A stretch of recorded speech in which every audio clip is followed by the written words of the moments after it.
Welcome to episode 294 of Angela Watson's Truth for Teachers. I'm your host, Angela Watson, and I'm here to speak encouragement into the hearts of educators and get you informed and energized for the week ahead. Today, I'm revisiting the topic of Dr. Gravity Goldberg's book, Teach Like Yourself, and I'm revisiting it with the author, reflecting with Gravity on what authentic teaching and learning look like in 2024. Visit truthforteachers.com for an easy-to-read, easy-to-share version of this podcast episode. You can elevate your career in early childhood development at Erickson Institute, a trusted and respected premier graduate school. Erickson's online master's in early childhood education provides the expertise to lead initiatives that shape young minds. Balancing your life, work, and studies is made easier with this fully online program offering part-time or full-time study options. Join a community of nationally recognized faculty and learn alongside experienced practitioners. Apply today at erickson.edu. That's ERIKSON.edu.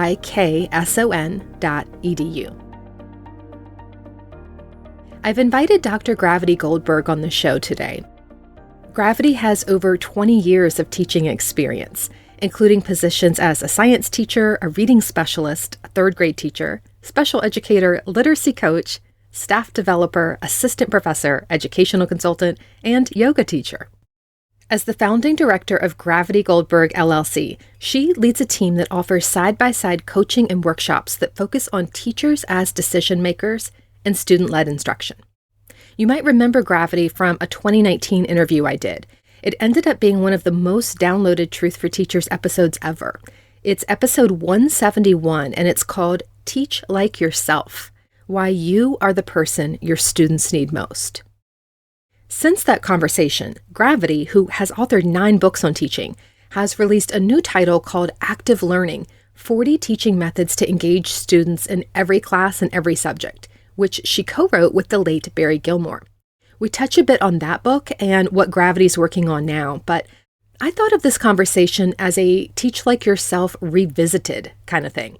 I wanted to know how her thinking has changed around this topic and the role that authentic teaching plays now.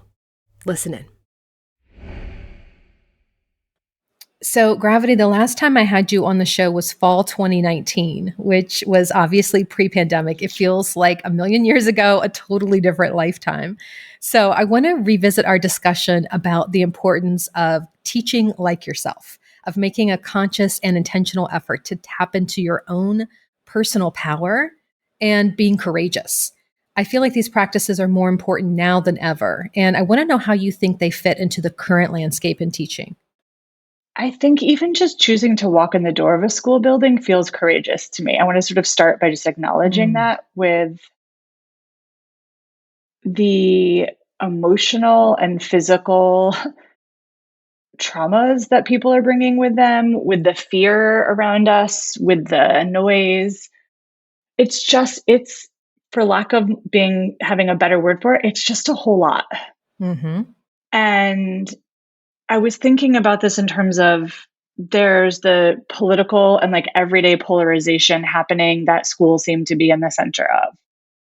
There's the sort of push for uniformity and transparency, which I think was there a few years ago, but just feels so heightened, as if there's this, massive belief that people are carrying that teachers are trying to like pull something over on parents and community members, which nothing could be further from that.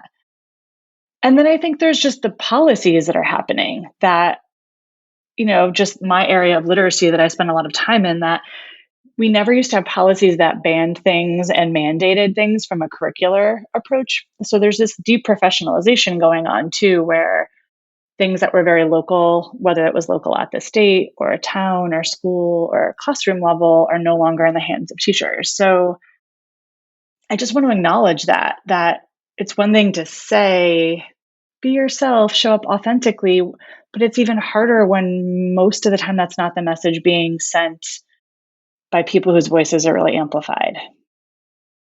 Mm-hmm. And I want to counter that with, I just spent the weekend, a girls' weekend with some friends who all have children in schools from kindergarten through college.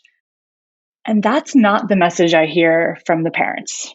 Like when I sit with people one on one, what just yesterday I had a conversation where they were saying, my kid loves every one of their teachers, and then talked with like really beautiful nuance about how each one of them brought their gifts into the classroom and then allowed space for their children to do that. So I think sometimes we need to separate and remind ourselves that the news, the media, the policymakers have a voice, but so do these individuals that we talk to. And I have yet to meet a parent one on one who said, I don't want my child's teacher to show up as they are. I've yet to meet an administrator who's like, yeah, I want those teachers to hide their gifts and talents and just be, like a computer like everybody else. So I want to acknowledge this real tension, but also remind us that in the human interactions, not everybody actually feels that way. Yeah, I think that's true. And I've seen studies that said, the average American is concerned about public schools in Mm-hmm. general, and they don't Mm-hmm. necessarily approve of or like what's happening in schools. But their kids' schools, their local schools, the approval rating tends to be around like 80 some percent, like which is pretty high if you think about how hard it is to get people to agree on anything. Most people actually like their kids' teachers. They actually like their local principal. And so there's Mm-hmm. this disconnect between the narrative that they're hearing about who teachers are, what they represent, and what they're doing with kids, and the actual human beings in the classroom. And that's where I Mm-hmm. feel like what you're touching on here about these one on one relationships and conversations and the disconnect feels so important in terms of authenticity. Because when you know who the person is, it seems to be easier to build those bridges. Absolutely. And I think that bringing it to the research is helpful to remember this isn't just like a conversation I had, although that happens, that there's the research to support that. And I think part of that is the sort of we're living in a time of great contradiction everywhere. But I think one of the other contradictions is people are in some ways saying we need more uniformity, we need teachers to all be the same, we need transparency, but they're also saying we need connection, Mm. we need relationships, we need compassion. We we center and value that. And so I think what I would just sort of say humbly in a way that I want to recognize how hard it is that trying to remember that every decision is local. It's like this person's brain and body with this person's. Like I and this teacher today really just need to focus on these students in this classroom. And when we make it hyper local that way, I think the data you're saying supports that, the connection and relationship supports that. And it allows me to feel a sense of safety in a world that doesn't always feel safe. Because in this moment, right now, in this classroom, most likely I am safe. I can show up as myself. If I listen to all the noise, I might not feel that way, but in this moment. And so I think there's just a sort of bringing myself to the present moment, to the present place, keeping things really hyper local in the teaching moments. I don't think we should block everything out. When we're not teaching, we need to be informed, but that seems to give me a sense of that personal power that you talked about in that question too. When I remember where I actually am in this moment, not what the news says or what the latest policy is or what was said at the faculty meeting. Right. Or what could go wrong or what we're Yes, fearful of possibly happening, staying in that moment. I love that. exactly. Yeah. I'd love to hear how your thinking has evolved over the last couple of years about the topics in your book that's called Teach Like Yourself: How Authentic Teaching Transforms Our Students and Ourselves. So, as an author myself, I know how challenging it is to put your ideas into print because it feels so final. And I think of things that I would like to add to my books on almost a daily basis because I'm always learning and discovering more. So I wonder, have you changed your mind on anything that you wrote about in that book? Is there anything that you would add to what you originally wrote? I think there were some things I missed for sure. So one of those I think is just I've done much more self work on my own racial identity as a white woman Hmm.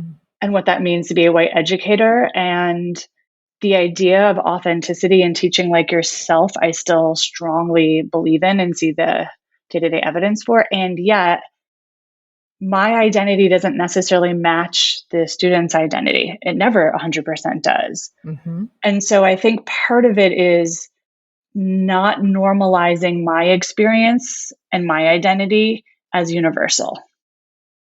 And so in different sections in that book, I think I absolutely could go back and think about what are the practices that I've learned along the way that especially other educators of color have taught me around how do I actually do the excavation of my own identity and bring that forward and own that. Like, this is a part of my identity, but not assume that this is a part of everybody else's.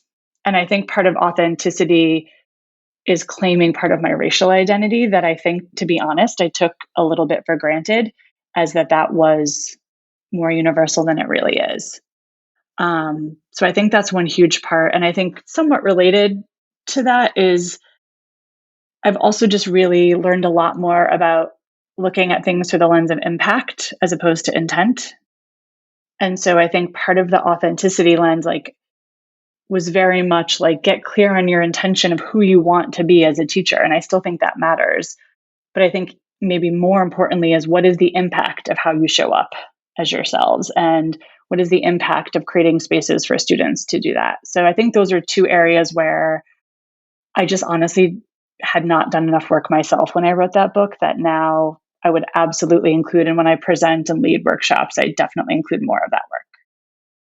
I appreciate your transparency and sort of giving that lens in. That's something that I always try to do when I'm talking to teachers, because unless you have published a book yourself, like until I published, I assumed that when a book was out, that was sort of like the final word on something.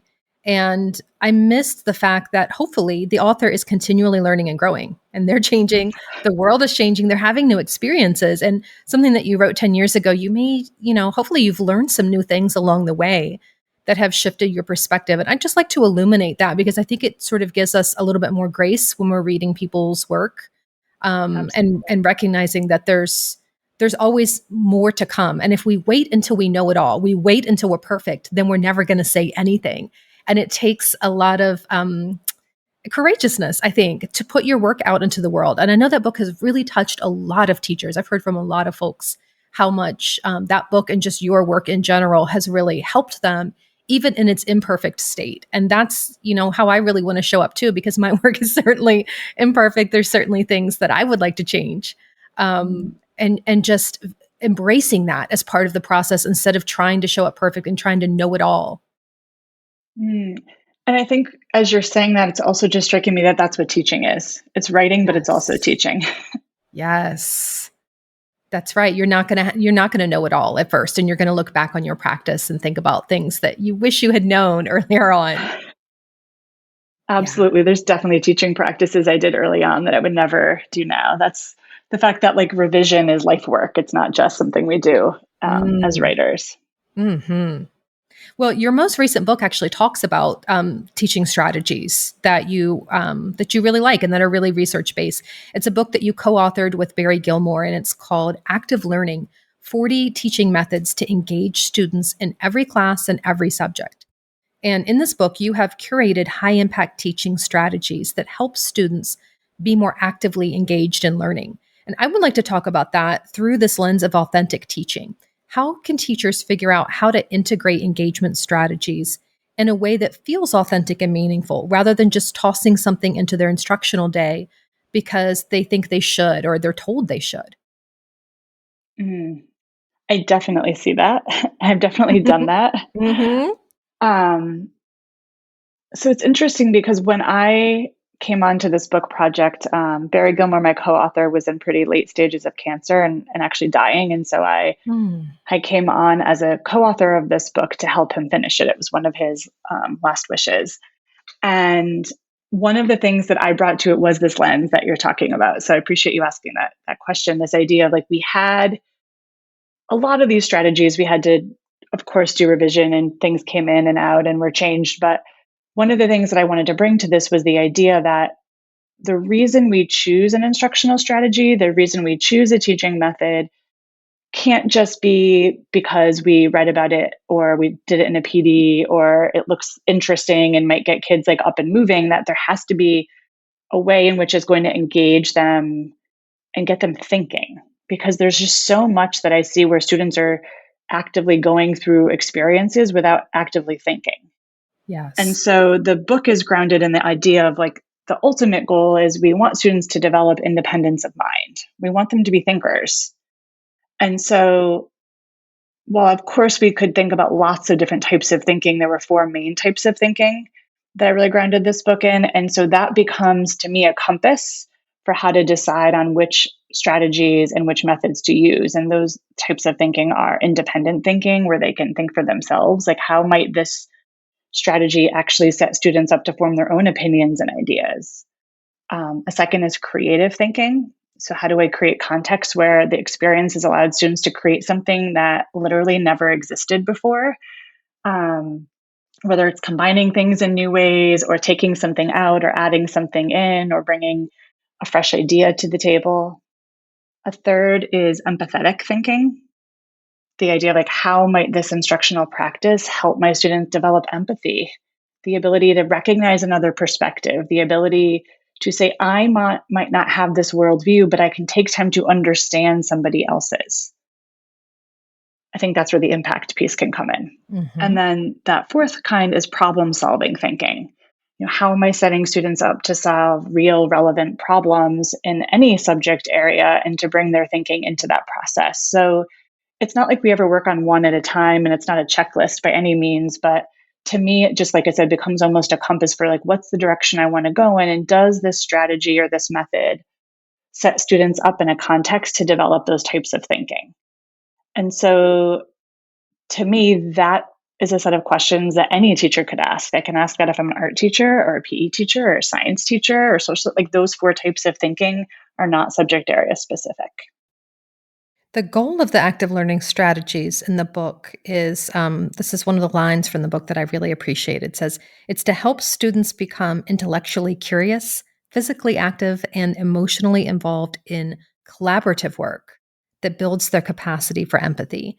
And in that line, I really sense a crossover with Teach Like Yourself, because authentic teaching transforms students as well as their instructors. Can you talk a little bit about authenticity's impact on the kids in our classrooms?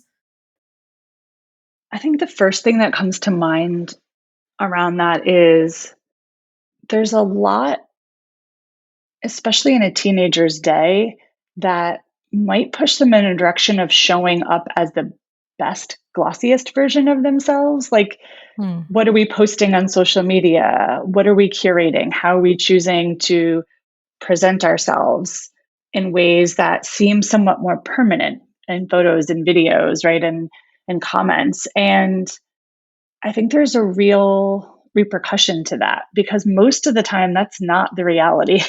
Most of the time we're struggling with something, we're pondering something, we're feeling something that doesn't always, engage us in a smile. And so if we're going to get real learning, learning is frustrating and messy and hard and joyful and silly. And how do we create these learning spaces where they can tap into all parts of their humanity, which means we engage in all those things? And so I think the real benefit to having authentic spaces is a reclaiming of our humanity. And I know that sounds so bold or so, like, maybe grandiose, but so much of people's days is about putting our humanity in a box and leaving pieces out. Hmm. And what would it look like to have a space where that happens? And I see it all the time. I'm lucky enough to have a job where I get to go into classrooms and see it all the time. And sometimes it's crying, sometimes it's laughter, sometimes it's grunts of frustration, sometimes it's arguing, sometimes it's collaboration. And so I think one of the avenues into that is setting up our classrooms around a framework of contribution.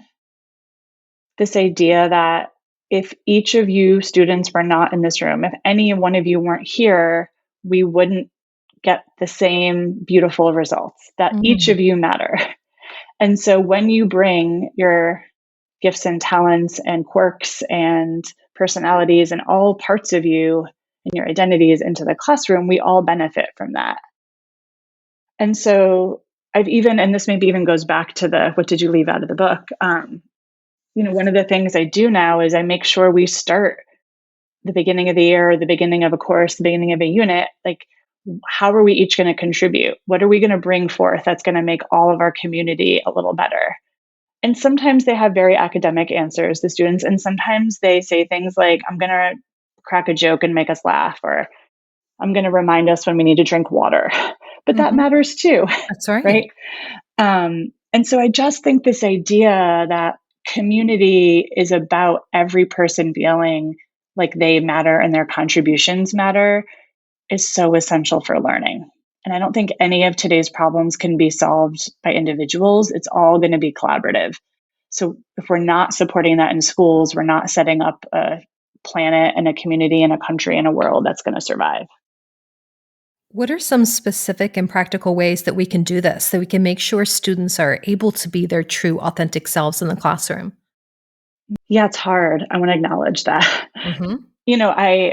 I'm going to offer some actual methods and tools, but the biggest practical tool is when we do it ourselves. Yes. Like there's just no way we can show up in inauthentic ways and do the like, what is that? Do as I say, not as I do. Like it just, so in all these things I'm going to say, it's making sure we are modeling this, we are living this ourselves. Um, so I think one is making sure we have feedback processes that are reciprocal, meaning we have space and we teach people how to give and receive feedback, because we're not going to know if people are showing up authentically or if they feel safe to if we don't have really honest feedback loops where both is happening. So that might look like things people already do. It's just making sure we do it regularly, like having conferences with students, making sure that we have some sort of anonymous and non anonymous ways, like whether that's a Google form or an exit ticket to check in with people. It's sometimes having real talk, like, let's pause here. Something is off. Can we talk about what's going on? What do you need more of? What do you need less of? So I think making sure our feedback processes are reciprocal is huge. Um, Another one of those is making sure choice is embedded into as many aspects of our classroom experiences as possible, whether that's choice of what we read, how we take notes, the topics we study, who we get to work with, how we want feedback, how we want to share our learning. I think there was this beautiful time during lockdown, which there were lots of not beautiful times, but where there was a lot more choice given to students. Like, how are you going to be able to show up? And I don't think we should stop asking that question just because we're in person again. Um, that I think there's lots of different ways for students to demonstrate their competency, and are we making use of all those options? And Mhm. then maybe a couple others. One is, if we really want authentic spaces for students and teachers, we need to be talking a lot more about boundaries and Mm. allowing students to set them too. Mm. What are students allowed to say no to? If we create learning spaces where they're expected or the default is yes to everything in the learning space, like how could that possibly be authentic? And so I know students don't always, because of school based rules or policies, get to say no to everything, but they have to be able to have places to say honest no's or to set a boundary for themselves. And so I'm just going to give some examples of like what practically that might look like.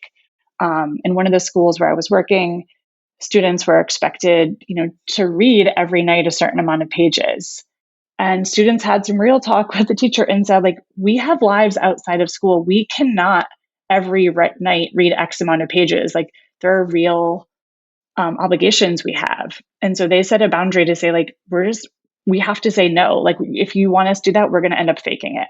And so they worked to saying, like, well, could we have things that are not daily? Like, what would it look like if by the end of this week we've read?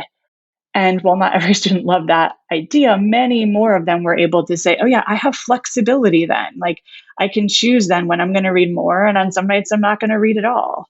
And so I just think like one shift like that is honoring that students can set some boundaries and say no sometimes to things because we are not their only class and their only obligation. Um, I mean, I could go on and on. I think those are some of the big practical ideas that I have for right now. Yeah, that's kind of blowing my mind thinking about students setting boundaries, but it's so obvious when you say it like that because you're right. If they are not able to be free to speak up for themselves, then they are going to fake it. And Mhm. I think that's a big problem that's happening right now a lot in classrooms, particularly at the secondary level, is there's a lot of going through the motions. There's a Mhm. lot of just tell me what to do, I'm going to do it, or maybe not, but like I'm not going to Mhm. think for myself. I'm not going to question it.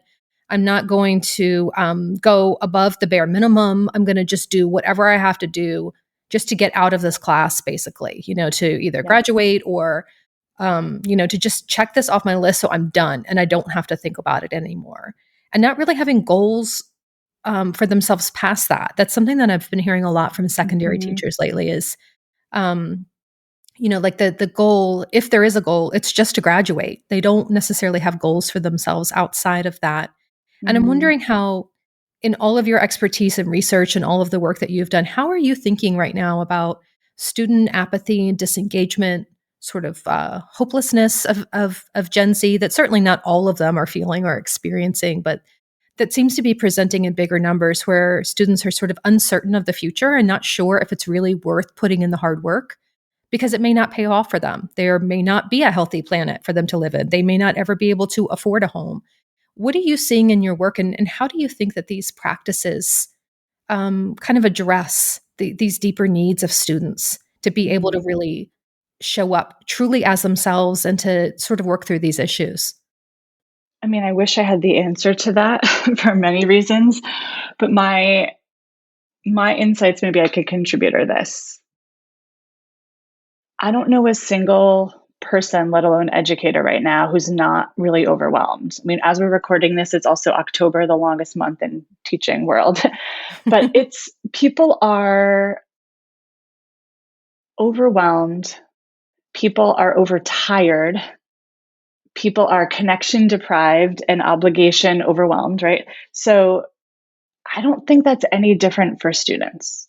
The amount of space and time they have to daydream, to play, to rehearse is largely gone. And Hmm. so if we think about any of us as us adults or children or teenagers, like we need space to dream if we're going to imagine what we're going to do next.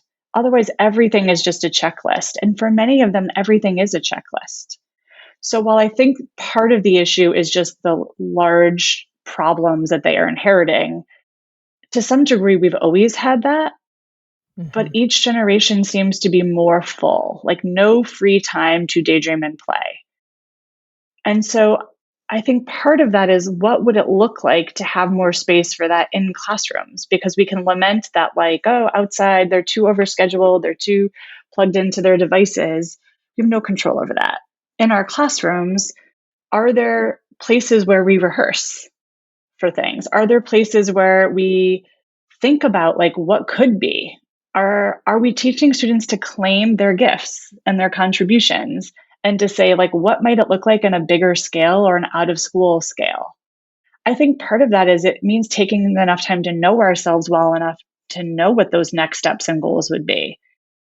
But if school is not about knowing ourselves, it's about knowing content, then there isn't the same opportunity to then use our self knowledge to plan for our futures.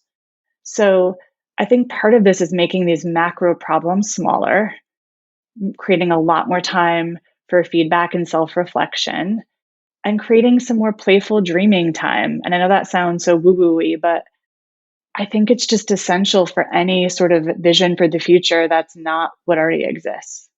Right. Because if we can't imagine it, then how can we ever work to create it? Yes, some of my mentors often have talked about this idea that what we're really lacking is imagination. And I believe Mm. Martin Luther King wrote deeply about that too,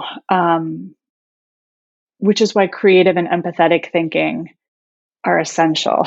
We Mhm. can't actually imagine something unless we're in that creative energy and mindset. And we can't create something beautiful if we don't have the skill of empathy. And it is a skill. Yes. What's something that you wish every teacher listening to this understood about what we've talked about today? I don't know if others can relate to this, but I feel like often what I teach is what I need to learn myself. And so Mhm. lately, what I've found myself teaching about is listening. Mm. That I think sometimes we like maybe people are listening to this right now and thinking, okay, so what am I going to do? Right. And I would say the first thing to do is to listen. Hmm. Like, none of us are in this alone. And most of the time, the answer is right there if we're listening. So if you feel like students are not showing up authentically, don't go do anything. Listen a whole lot more. If you feel like your grade level team or your department meetings, people are not showing up authentically, like you don't need to like bust in with, we need to fix this, like listen more. Hmm. And so I've done a deep dive in some of the research on listening and like trying to really myself work on my own listening practices more. And one of the findings that came out of, and I might be saying this last name of this author wrong, but Ichikov and Kluger's research is that one of the benefits of being a good listener is it creates open mindedness and what they call attitude complexity, which is the ability to see multiple sides of any issue. Hmm. And I just feel like if there's one thing we need in the world right now, it is that Yes. ability. And Yes. so maybe my suggestion to people is to put a device down, put an agenda down, put even your pen down, and take time listening with an open heart and mind. And it's not like a one-time thing. We need to listen a whole lot more. And I think from that, the next step will be a whole lot clearer. Oftentimes when I'm struggling, I'll listen to students and they are literally telling me, it doesn't come out in standard speak and it's not in necessarily like teacher jargon, but they are telling me what they need if I'm just present enough to hear it. And then maybe listen to ourselves. Who can you go talk to that's going to really create a space for you to talk so that you can actually hear what's going on for yourself? I just think listening would be helpful to all of us right now.